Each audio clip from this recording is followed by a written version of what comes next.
With me now is Marthinus Stander, the CEO of Rainbow Chicken. I've got David Shapiro, who is joining us. Sasfin Securities, thank you so much, gentlemen, for your time. Of course, the news of the day is the Rainbow Chicken listing, which is taking place on the 26th of June.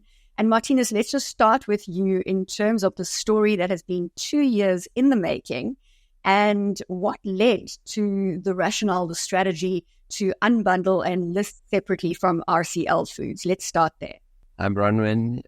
Yes, so RCL Foods communicated a long time ago that the intent was to separate the value-added branded FMCG business, that is RCL Foods, and Rainbow, that is really an agri-based company, in order for both sides to pursue their own investment thesis and to obviously to the benefit of all stakeholders and shareholders. It creates a pure play, and you've got three divisions within Rainbow Chicken. You've got the chicken side, the animal feed side, and Marthinus, which I want to explore in a little more detail, where you are actually generating your own energy from the water and wastage. But just pick up on some of the challenges within those divisions. We know that avian influenza has been on the horizon, supply certainly being impacted when it comes to eggs. Talk to us about the ecosystem and the challenges that you've experienced. Yes, Bronwyn, I think it's well documented. I think the whole industry and many other businesses suffered from, electricity and water problems, water quality problems. In our industry, on top of that, we had the avian influenza during last season. So, yes, a very challenging space. On top of that, we are in a turnaround process. So the key metric that moves our business is really a low-cost base, because you sit with almost randomly volatile input cost scenario in terms of your commodities. You're linked to the commodity cycles. And on the front end side, obviously, the consumer plays a big part. And the consumer, in terms of, what they can spend, disposable income. So that key metric of ours is really what I refer to as part of the output of our engine room. That's our integrated value chain, and that spans across growing the chicken, feeding them, as you said, from E-Polar feed company right through to processing them and distributing, etc. So that's where key performance indicators, the right people, the right team, the right breed of chicken, right processes, right structure in terms of how we manage each of these businesses. We roughly have 3 regions which are geographically spread all around South Africa. So, yes, been busy with that for the past few years to get us to a point where there's traction in terms of profitability, so that we can be stable. There's stable enough platform to separate. David, I want to bring you into the conversation here, and I'm going to ask you to unmute your mic.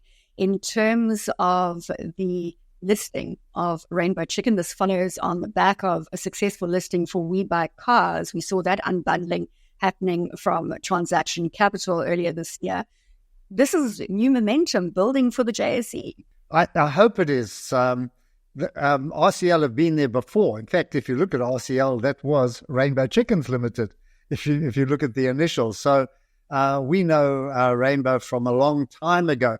I think the big issue, and this is where Marthinus is going to have to, when I say do a lot of work, is that the Astral experience hasn't exactly blown the market apart. In other words, people have been very concerned. I'm a big favorite of Chris Skitter. I think he's battled along, very famously, or it hasn't been an easy course for him.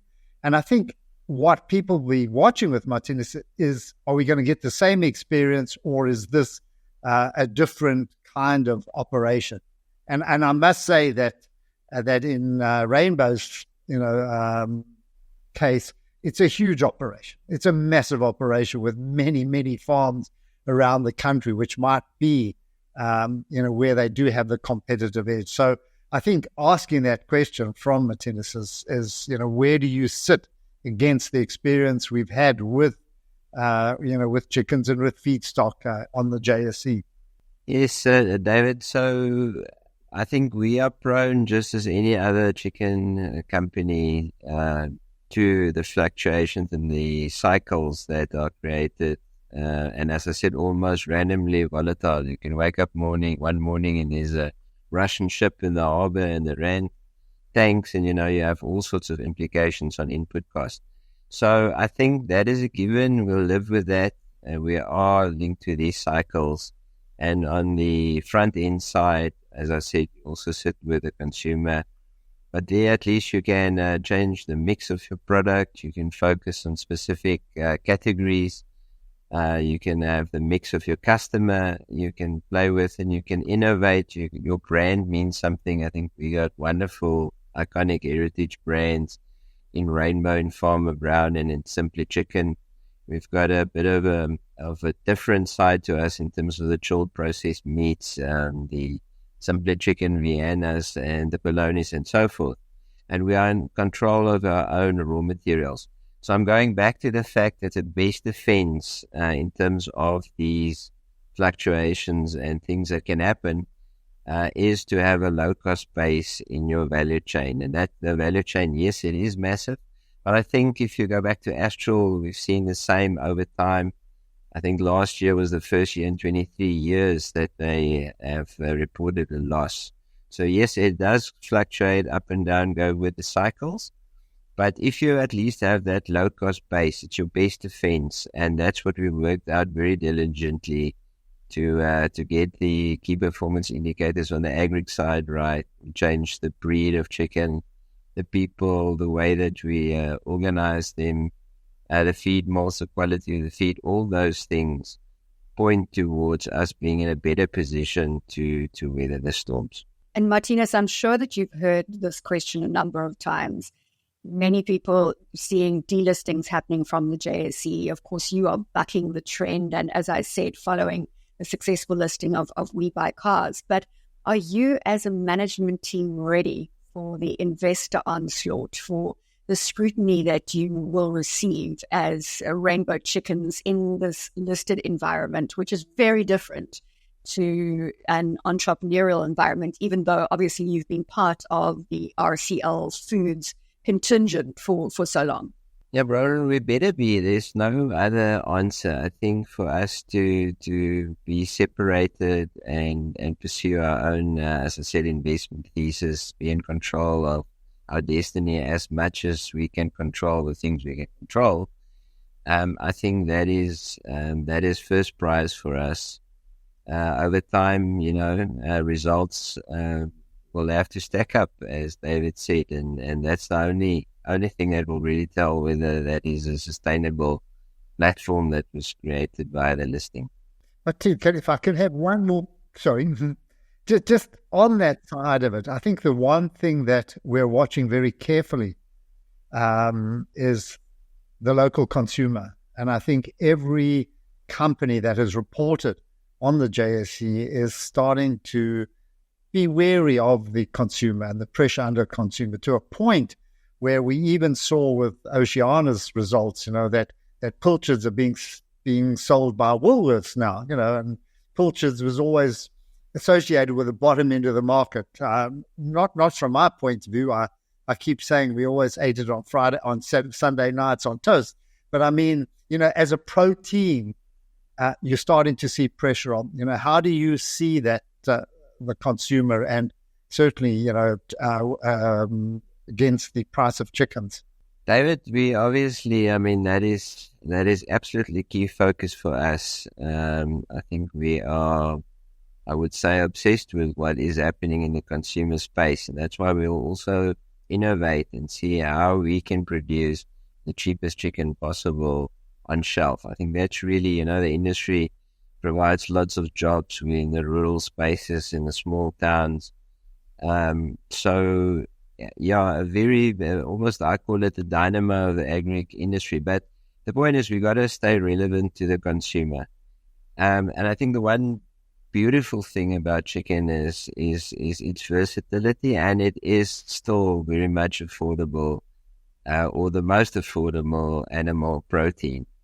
So yes, there's a lot that we can do to remain relevant, and we'll absolutely pursue that. It is a concern, but the aim is to produce the cheapest chicken possible in formats that makes it possible for the consumer to acquire.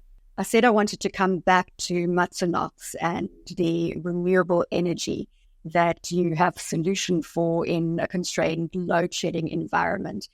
Do you see this as a key growth driver for the business going forward, given the huge focus on renewable energy? You could potentially start plugging into the grid and supplying energy to the ecosystem. Is that something that's been discussed around the boardroom table? Bronwyn, it's certainly a very progressive project, and we have a renewable energy plants linked to our Rustenburg abattoir and to our Worcester one. In the Worcester case, it can produce about 30% of the demand, and in Rustenburg, once it ramps up to full potential, about 70%. So it's really focusing on our own demand. I think the beauty of what we try and achieve there is also that in terms of wastewater, we extract, call it sludge, from the wastewater, and that drives the gas turbines that generates the energy. But in the process, you have cleaner water. So it's aimed at green thinking, green processes, renewable energy, but also at the environment. It is groundbreaking in terms of what we're doing in Rustenburg, in terms of using litter from the chicken houses. So still quite a way to go. We're a 50% shareholder together with a technology partner. Operating margin, you are targeting 5.8% full year 2028, and that's up from round about 3.5% at the moment. Just talk to me about the numbers, because there's going to be obviously that focus from the investment community on promises made going forward. Yes, very much so, and we're very aware of it. I think the first thing that we need to do, and this is where we call it the closer years before we get to 2028, is just, and that's what David also referred to, is for us to show a profitability through the cycles. So by no means do we have a purple patch at the moment in terms of input costs and all the other things, but there are some signs, even with with the government of national unity and the rand and so forth, and these things will obviously have to play out. So first objective for us is via a lot more that's going to come from our value chain, from the breed change. It'll be the first full year where we have a new breed, where all the things that we're doing in terms of brilliant basics, etc., will still come into play. So 6% or thereabouts is the first aim. We are not yet there. The only way to get there is one step at a time. So extracting more from this value chain, driving costs down, driving efficiencies up. We've added a second shift at our Hammersdale plant. It was taken away in 2017 during a time of very high imports. We've added that. There's still more volume to come through there. So there's an element of volume. There's an element of product mix. There's an element of customer mix. And there's lower cost in our value chain. So I think we've mapped out those steps. Around us, it will always be, there will always be an element of turmoil. But that is the case for all players in the game. So we'll have to see if we can, extract all those savings, efficiencies, etc., and more volume. We don't have plans just to chase volume. It's very focused volume. So if we make a change in the plant and there's more of that to come, then we add capacity to do fresh product as well, say in Rustenburg, where we currently don't have it. That opens up other parts of the market for us, and we grow obviously with very specifically with certain customers. So we try and not just push product into the market, but create an element of a pool And then it allows us also to know which size chicken in which numbers we've got to grow. And then it's a matter of doing it, as cost effectively as possible. Because the only thing that'll keep you relevant, I think, is the cheapest chicken possible to the consumer. David, I think Marthinus addressing number of the questions you put forward in the beginning, in that focus on demonstrating short-term goals, which is where you were going.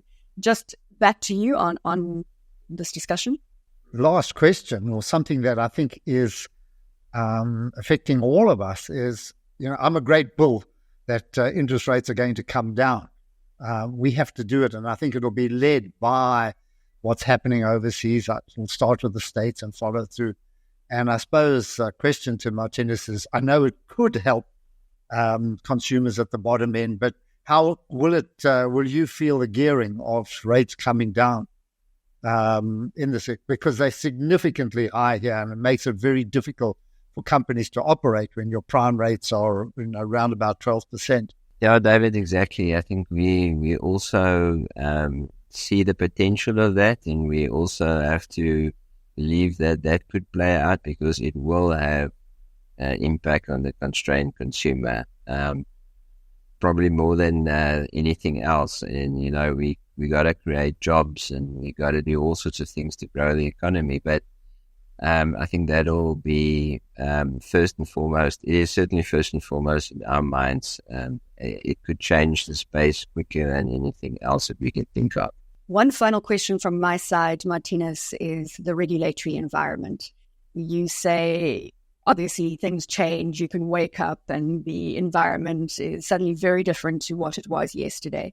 Give me your sense when it comes to the regulatory environment and how you navigate the uncertainty.